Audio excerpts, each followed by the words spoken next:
ముఖ్యమంత్రి పదవి కాపాడుకునేందుకే రాహుల్ గాంధీ దగ్గర తెలంగాణ ఆత్మగౌరవాన్ని రేవంత్ తాకట్టు పెట్టారన్నారు బీజేపీ నేత ఏలేటి మహేశ్వర్ రెడ్డి.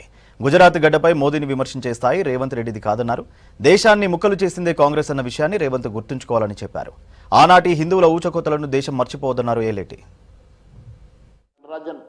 ఎప్పుడైతే సెక్రటరియట్లోకి ఎంటర్ అయిందో, ఎప్పుడైతే ముఖ్యమంత్రి లేకుండా ఒక అజాత వ్యక్తి సెక్రటరియట్ సాక్షిగా రివ్యూ చేయడం అంటే గతంలో ఏనాడు చూడలేదు. ఇలాంటి సందర్భాలు ఏ రోజు కానరాలేదు. ఇది ప్రజాస్వామ్యంలో ఒకవైపు వారే చెప్తా ఉన్నారు, జై బాపు, జై భీమ్, జై సంవిధాన్ అని. అంటే సంవిధాన పరిరక్షించుకోవాలని, రాజ్యాంగ పుస్తకాన్ని చేతిలో పట్టుకుని తిరగడం కాదు. రాజ్యాంగాన్ని పరిరక్షించాలంటే మీరు రాజ్యాంగాన్ని గౌరవించాలి. అలాంటి రాజ్యాంగేతర శక్తిని తీసుకొచ్చి సెక్రటరియట్లో కూర్చోబెట్టి మంత్రులను, అధికారులను మీరు సమీక్ష చేసి ఆదేశాలు ఇవ్వడం ఇదేనా ప్రజాస్వామ్యం? ఇదేనా మీ రాజ్యాంగానికి ఇచ్చే గౌరవం అని చెప్పి అడుగుతున్నా. పూర్తిగా ఒక ముఖ్యమంత్రి అసమర్థుడైనా కూడా ఏ రోజు కూడా గతంలో జరిగినటువంటి ఒక సంఘటన ఒక రాజ్యాంగేతర శక్తితో చేసి సెక్రటరియట్లో రివ్యూ చేయడం అనేది గతంలో ఏ రోజు చూడలేదు. కేవలం ఇవన్నీ కప్పిపుచ్చుకోవడానికి, తన పదవిని కాపాడుకోవడానికి నరేంద్ర మోడీ గారి మీద విమర్శ చేస్తున్నటువంటి రేవంత్ రెడ్డి గారు మీ స్థాయిని మించి మీరు మాట్లాడుతూ ఉన్నారు.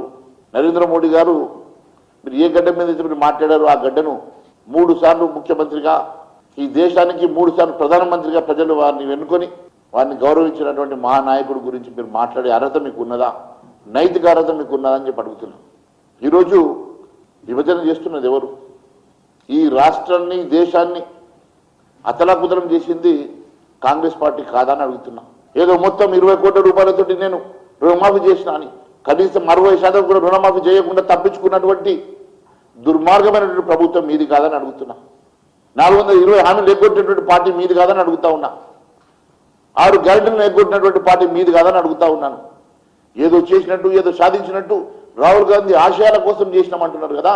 మరి ఏ రాహుల్ గాంధీ అయితే తెలంగాణకు వచ్చి బహిరంగ ప్రజల పక్షాన ఇవన్నీ కూడా 6 గ్యారెంటీలు అమలు చేస్తామని చెప్పి ఈరోజు తెలంగాణ ప్రజానీకాన్ని మోసం చేసినటువంటి రాహుల్ గాంధీని తెలంగాణ ప్రజలు అసహించుకుంటున్నారు. తెలంగాణలో కాళ్ళు కూడా పెట్టనియారని చెప్పి తెలియజేస్తా ఉన్నాను.